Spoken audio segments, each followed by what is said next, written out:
یہاں ہمارے سامنے کچھ شکلیں موجود ہیں اور ہمیں ان شکلوں کا ایک ایک کر کے جائزہ لینا ہے، ان کو سمجھنا ہے کہ آخر یہ کیا ہے۔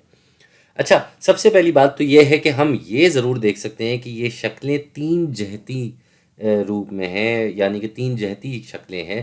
اس کی وجہ یہ ہے کہ عام طور پہ ہم جو شکلیں دیکھتے ہیں، مثال کے طور پہ ہم مثلث دیکھتے ہیں، ہم دائرہ دیکھتے ہیں، ہم مربع دیکھتے ہیں، تو یہ ساری شکلیں جو ہوتی ہیں دو جہتی ہوتی ہیں۔ اس میں لمبائی اور چوڑائی ہوتی ہے، اس کے علاوہ زیادہ کچھ ہوتا نہیں ہے۔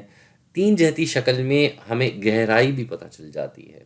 تو ایک ایک کر کے ہم دیکھیں گے کہ بھائی کیا شکلیں ہیں۔ اب سب سے پہلی شکل جو ہے وہ یہ ہے، یہاں ہم دیکھ سکتے ہیں کہ اس کے بیس پہ یہ جو نیچے کا حصہ ہے یہ ایک مستطیل کہہ لیں یا مربع کہہ لیں، کچھ ایسا بنا ہوا ہے، اور اس کی ہر اطراف سے اوپر ایک مثلث جا رہا ہے۔ یہ ایک مثلث جا رہا ہے، پھر یہ ایک مثلث جا رہا ہے، اور یہ پیچھے کے حصے میں بھی دو مثلث اوپر جا رہے ہیں، اور یہ چار مثلث جو ہیں اس مستطیل یا مربع کی چار اطراف سے جو نکل رہے ہیں، یہ تھوڑے سے سمجھے ترچے ہو کے اس ایک مقام پہ آ کے جڑ رہے ہیں۔ یہ یہاں پہ آ کے اس مقام پہ آ کے جڑ رہے ہیں، تو اس طرح کی شکل کو جو ہے ہم مخروط کہتے ہیں، اور انگریزی میں اس کو پیرامڈ کہتے ہیں۔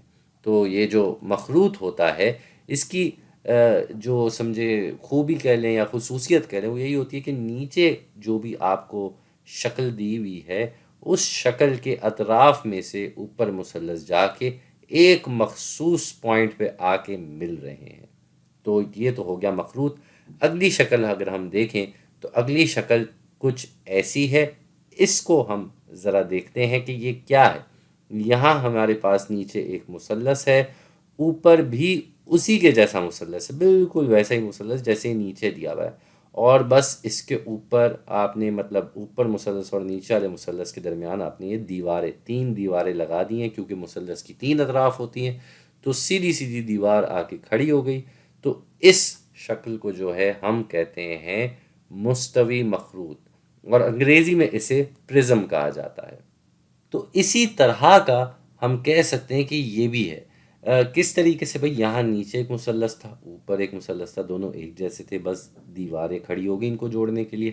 ادھر بھی کچھ کہہ سکتے ہیں کہ ملتی جلتی صورتحال ہے کہ نیچے بھی ایک دائرہ ہے، اوپر بھی بالکل ویسا ہی ایک دائرہ ہے، اور اس کو سمجھے اوپر سے نیچے تک وہ ویسے ہی چل رہا ہے، صرف دیوار ایک سمجھے کھڑی ہو گئی جس میں اوپر بھی اتنا ہے نیچے بھی اتنا ہی ہے۔ اور دائرے کی کیس میں، دائرے کی صورت میں جب یہ بنتا ہے تو اس کو ہم استوانہ کہتے ہیں، اور انگریزی میں اسے سلنڈر کہا جاتا ہے۔ پھر ہم آ جاتے ہیں اپنی چوتھی شکل پہ، اور یہ بھی وہی چیز کر رہی ہے جو یہاں پہ ہمارے سامنے موجود تھی، کہ ادھر بھی نیچے ایک مستطیل ہے، اوپر بھی ایک مستطیل ہے، اور بس اس کی چاروں اطراف سے یوں دیواریں کھڑی ہو گئی ہیں۔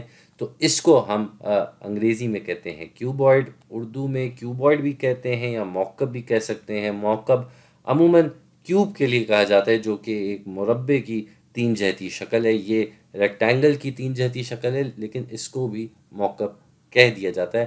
اگر آپ کو فرق کرنا ہو تو آپ کیوب اور کیوبوائڈ بول کے فرق ان میں کر سکتے ہیں۔ آخری جو ہمارے پاس شکل ہے وہ یہ ہے، یہ ایک دائرے کی تین جہتی شکل ہے۔